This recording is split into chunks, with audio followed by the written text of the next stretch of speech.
she's an ordinary wife and mother who's given up a career to look after her son, who's contracted leukemia, and so they're sort of an ordinary family who find themselves, you know, in a sort of terrible, or go through a terrible trauma.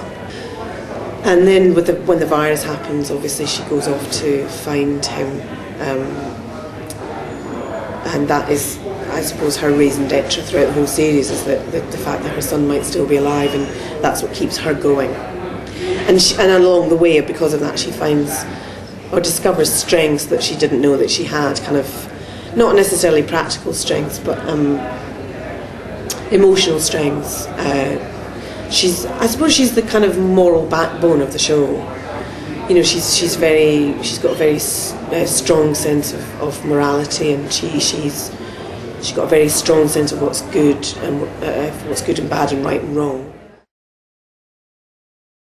I play a character called Anya, and she's a doctor, and you first see her in episode 1 working in the hospital, dealing with what soon appears to be the full extent of this outbreak of a virus. It's completely unknown at first. She's dealing with anything from sort of flu-like symptoms to people dying on her, and you follow her progress through this sort of awful, fateful day when eventually everyone's pretty much died, and she's faced with this scenario whereby she's a doctor and she's not been able to save anyone's life. She comes across a body in the road, thinks it's just another dead body and sort of can't face it, and then sees a bit of movement, and it turns out it's Tom Price, who Max Beasley plays.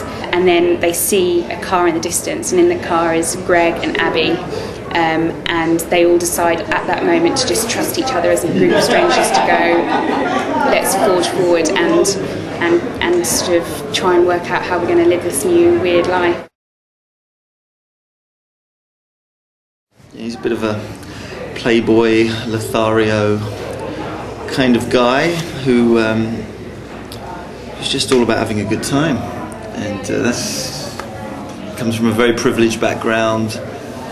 Spends most of his nights out partying and picking up ladies and driving fast cars, and it's just terrible.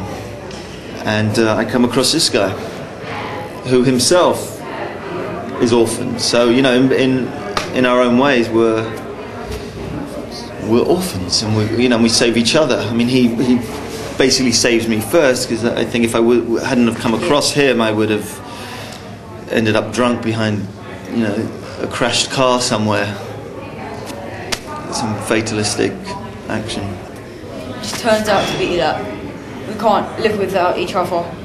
Like in surviving, survivors just, you have to stick together to survive, to live together. But which is the overall kind of theme of this whole show, is that, as corny as it sounds, you know, we need people. You're stronger as a unit. You're stronger together.